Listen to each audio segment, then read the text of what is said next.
ஆமென். ஹalleluya, ஹalleluya.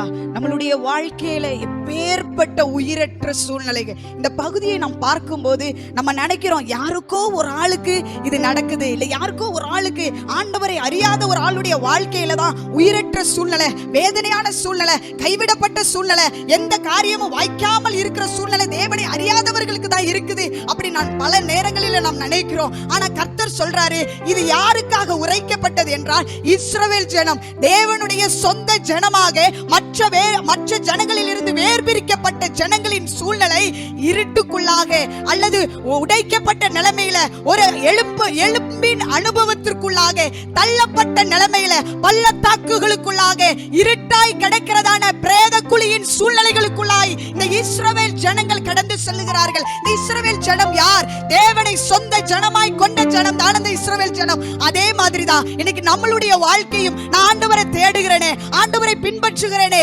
ஏன் என் வாழ்க்கையில் இப்படிப்பட்ட சூழ்நிலைகள் எல்லாம் காணப்படுகிறது? அநேக நாட்களாக, மாதங்களாக, ஆண்டுகளாக நான் கர்த்தருடைய வார்த்தைக்காக, வாக்குத்தத்தங்களுக்காக காத்திருக்கிறேனே, ஆனா என்னுடைய வாழ்க்கையின் சூழ்நிலைகள் எலும்பு கூடை போல பிறருக்கு பிரயோஜனமற்ற நிலைமைகளை, சமுதாயத்திற்கு, குடும்பத்திற்கு, சபைக்கு பிரயோஜனமற்ற சூழ்நிலையில் நான் காணப்படுகிறேன் என்று வேதனையோடு இருக்கிற உங்களை பார்த்து கர்த்தர் என்ன சொல்லுகிறார் தெரியுமா?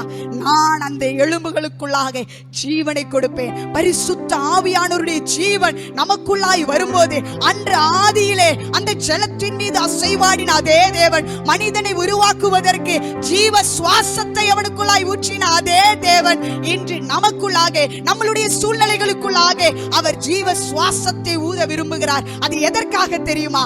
நம்மளுடைய வாழ்க்கையின் நிலைமைகளை மாற்றுவதற்கு. இவ்வளவு காலமும் பலர் நம்மளுடைய வாழ்க்கையை பார்த்து சொல்லியிருப்பாங்க, உன் வாழ்க்கை விளங்காது, உன் வாழ்க்கை நல்லாகாது, நீ நல்ல நிலைமைக்கு வரமாட்ட, அவ்வளவுதான் முடிஞ்சிருச்சு என்று சொல்லப்படுகிற ஒவ்வொரு பகுதிகளிலையும் கர்த்தர் இந்த ஆண்டு உங்களை பார்த்து சொல்லுகிறார், உங்க வாழ்க்கை குறித்து நீங்க தீர்க்க தரிசனம் உரையுங்க.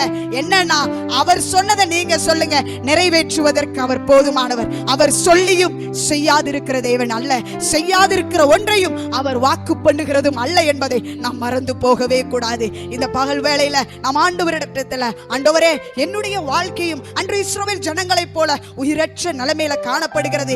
நானா அல்ல, பல சூழ்நிலைகளின் நிமித்தம் நான் கொலையுண்டு நான் பிரேத குழிகளுக்குள்ளாக இருக்கிறப்பா. ஆனா ஒரு நாள் வரும், உங்க வார்த்தை உண்மை, நீ இங்க பேசின வார்த்தை உண்மை, அது ஒரு நாளைக்கு உயிரடைய செய்யும் என்று நாம் விசுவாசத்தோடு இந்த ஆண்டு நாம் அறிக்கை செய்ய ஆரம்பித்தோம் என்றால் கர்த்தர் பெரிய காரியங்களை செய்வதற்கு அவர் போதுமானவராய் இருக்கிறார். அவர் உண்மையுள்ளவராய் இருக்கிறார். அவர் வாக்கு மாறாதவராய் இருக்கிறார். அவர் நம் வாழ்க்கையில சிறந்த காரியங்களை செய்வதற்கு அவர் போதுமானவராய் இருக்கிறார். நம்மள்ட்ட எதிர்பார்ப்பது எல்லாமே அவர் நம்மள்ட்ட என்ன சொல்றாரோ அதை நம்பணும்.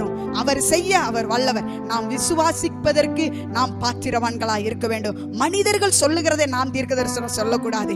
கர்த்தர் நம்ம வாழ்க்கையில சொல்லி இருப்பதை, நம்ம ஊழியத்துல சொல்லி இருப்பதை, நமக்கு கொடுத்திருக்கிற தெய்வீக தரிசனங்களில, திட்டங்களில கர்த்தர் என்ன நம்ம வாழ்க்கையில் பேசி இருக்கிறாரோ அதை நாம் பேச ஆரம்பிக்கும் போது கிரியை செய்வதற்கு அவர் போதுமானவராய் இருப்பார். இந்த நாட்களில நம்ம பார்க்கிறோம், நம்மளுடைய வாழ்க்கை சூரியமாய் காணப்படலாம், வெறுமையாய் காணப்படலாம், மறைந்து இருக்கலாம். ஐயோ, எனக்கு ஆண்டவர் கொடுத்த கிருபைகளையும் தாளந்துகளையும் என்னால் வெளியே கொண்டு வர முடியலையே என்று ஏங்கி கண்ணீரோடு வேதனையோடு காணப்படுகிற உங்களுடைய வாழ்க்கையில கர்த்தர் எதை செய்ய விரும்புகிறார் என்றால் உயிரடைய செய்ய விரும்புகிறார்.